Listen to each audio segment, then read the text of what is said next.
This is going to be the first of a series of videos that aims to help you find the clan that you should be playing. I'm going to look at all different aspects of the clan, different cards in the clan, and different decks you can play. And we're going to start off with my favourite clan, the Dark Irregulars.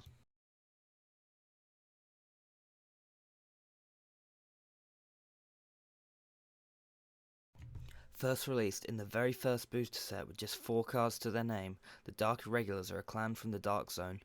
The very first clan from the Dark Zone, in fact. The clan consists of dark creatures from all kinds of mythologies: vampires, succubi, ghosts, demons, mutants, as well as humans and elves with psychic abilities that were shunned by the rest of the world. So naturally, there are some pretty interesting characters. So how exactly do they play? Well, like most Dark Zone clans, the core mechanic they use, as well as the resource they build, is the soul. They want to build as big a soul as possible, as quickly as possible. It isn't even so much about what cards are in the soul. As long as there are lots of them, they're fine. They want such a large amount of cards in their soul, because the more cards they have, the more abilities they unlock, or the stronger their abilities become. It's not uncommon to see a Dark Irregular Vanguard with 15 or more cards in their soul. That's just how they play. There are a number of decks you can play with the Dark Irregulars. The current most popular, and arguably strongest, is a deck built around the Ammon subclan. This deck involves legioning the original Ammon with Ammon's leader Astaroth. Astaroth gains an extra critical for every 10 cards in the soul, while Ammon adds 10,000 power to the legion for every individual card in the soul. It's easy to see why that's a powerful combo that works together with each other. It's high numbers and the potential for additional criticals. But Astaroth's secondary skill is to soul charge 3 every time one of your opponent's rearguards is put into the drop zone. Combine this with Ammon's other skill to put a unit into your soul of your own to retire one of your opponent's rearguards, and it's easy to see why the deck is so powerful and popular. They have their own individual stride as well as access to the other Dark Irregular stride, and the Ammon subclan support is some of the best the clan has seen. You can see why this has been played at a competitive level. Another option for a deck is a deck built around the Psychic Legions, Rigel and Hadar. These units are much easier to get hold of at this point, with Ammon still being quite an expensive card, but the Psychics are still viable. Their abilities improve the more cards you have in Soul. Rigel is able to retire 2 of your opponent's rearguards when he attacks by having 10 or more cards in your Soul, with the ability to retire a third if your Soul's at 15 or more. Hadar, on the other hand, gains 5,000 power for having 6 cards in your soul, and giving this boost to 2 rearguards as well if you have 10 or more. Both are solid abilities that showcase abilities that get stronger the more cards you have in your soul. They also have ability to soul charge themselves by soul blasting a card. If you soul charge a grade 0 with Hadar, you can soul charge 2, whereas Rigel allows you to soul charge 5 if you soul blast a card which shares a name as a card in your legion, so himself or his legion mate if he's in legion. The legion mate that they both share, in fact, they both legion with Psychic of Dust Isaiah, which is a very strong unit. He gains 3,000 power every time a card goes into your soul during your turn. So when you think about it like that, combine that with Rigel's skill, and you're looking at a rearguard that's swinging for 15k by himself. And if you have Doreen, a unit we'll get to in a minute, you're looking at huge numbers. So it's still strong, still a viable deck to play. Then we have Blade Wings, which received very unexpected support in the latest Fighters collection. The original was, of course, Blade Wing Reiji. He was a very powerful unit who gained 2 additional crits when you had 15 or more cards in your soul.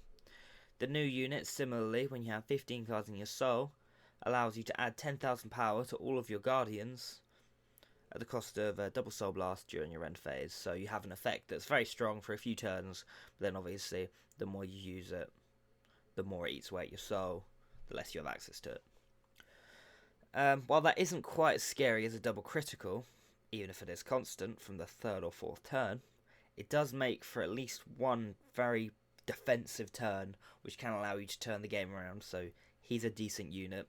But the real support here, the real star of the Blade Wings, is Wings of Annihilation, Blade Wing Tybalt. Oh my god, I can't explain how much I love this card. The art's amazing, the skill's incredible, so when you stride him, over a Bladewing Heart, you shuffle all cards in your drop zone into your deck. Straight up, no cost, in they go.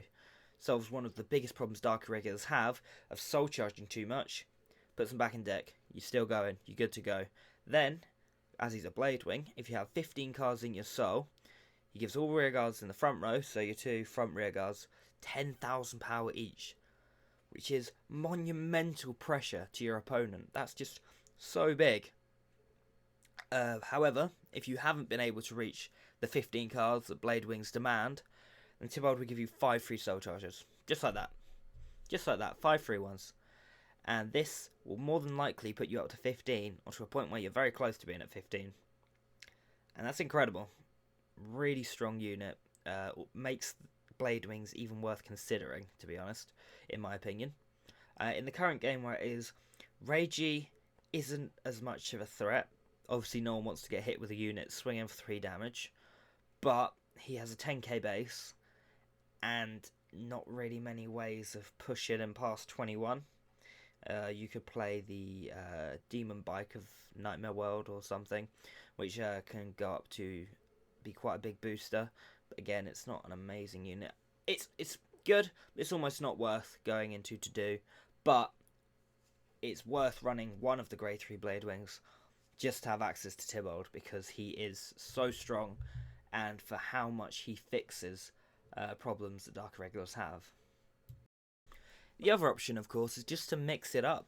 You know, just play what you want. I mean, the deck I am planning to play is a mixture of Cardfight Vanguard, which is our Strider unit, mixed with Bladewings, to kind of have a big fun deck that makes use of a lot of stuff, because Dark Irregulars are more of a fun deck, really, to be completely honest, but just play and have fun with it. But let's take a look at the units or decks that didn't quite make the list due to being dated or just not very good.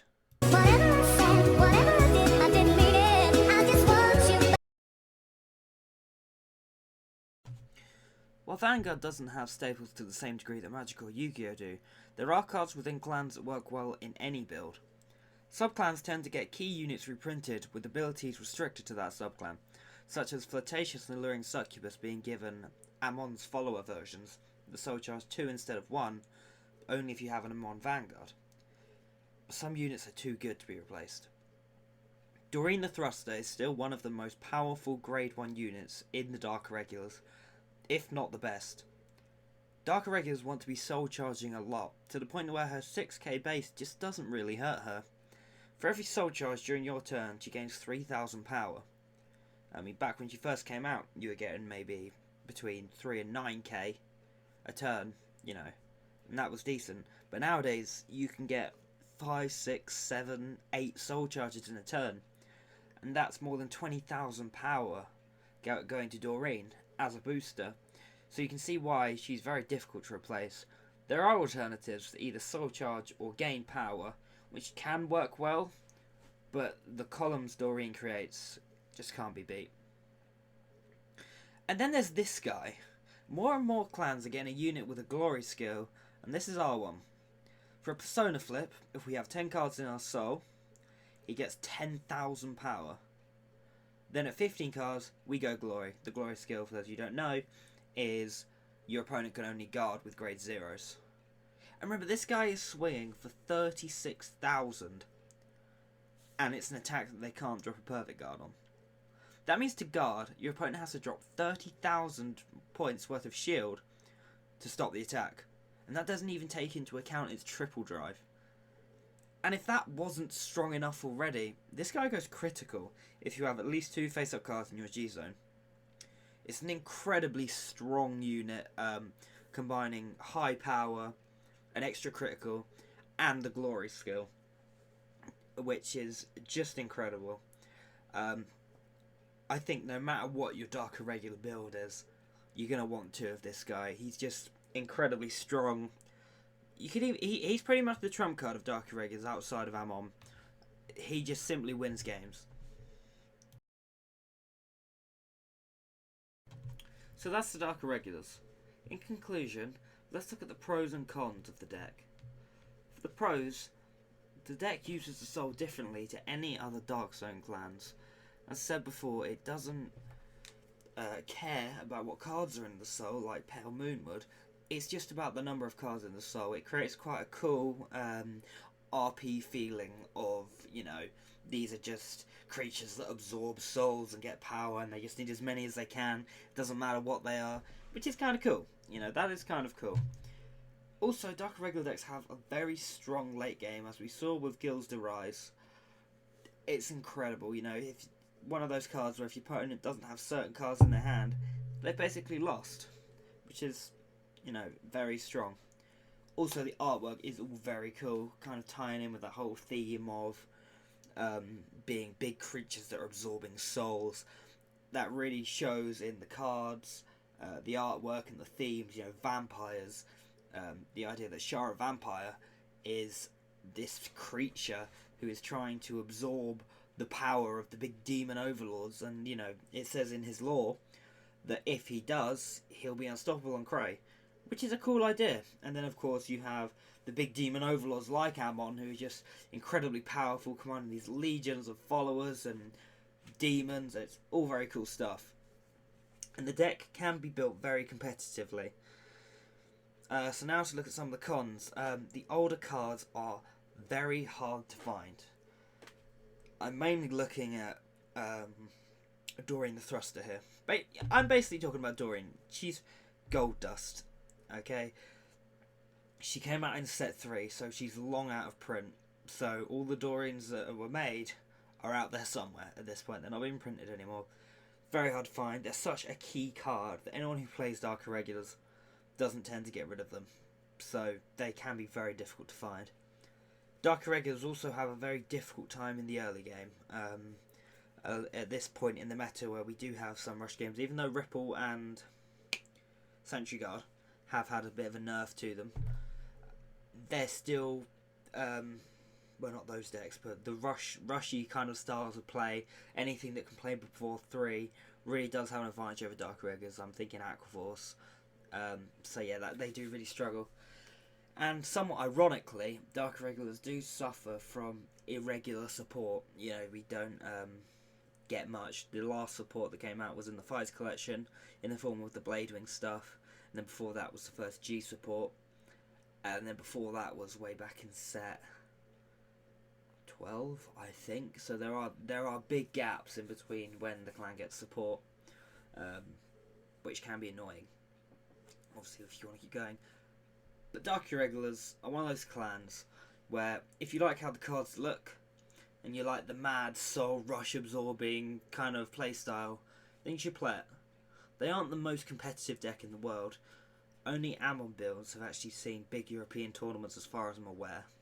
Personally, I find the deck really fun. I love the themes, the looks of the cards, and I do really look forward to seeing what we get in the Fights collection for them, as well as the next main set support. Obviously, we've got Charlotte Vampires, Double R Crit to look forward to, our Benazel clone, and then probably some really nice strides as well to look forward to. So, thank you for watching this video, and I hope it has brought you a step closer to deciding whether or not the Dark Irregulars are a clan for you. Whatever I said, whatever